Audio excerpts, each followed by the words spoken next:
An arrow of mass m and speed v0 strikes and sticks to one end of a meter stick of mass capital M, as shown in the diagram above.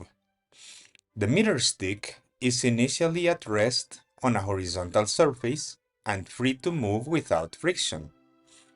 The speed of the center of mass of the stick arrow system after the arrow strikes is given by which of the following expressions?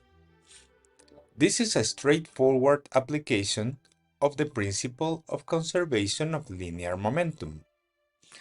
The collision is completely inelastic because the arrow and the meter stick move together.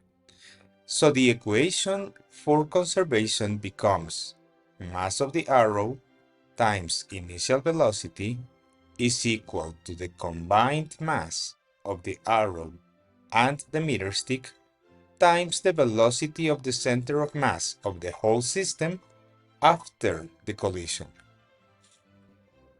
The center of mass then has, after the collision, a velocity given by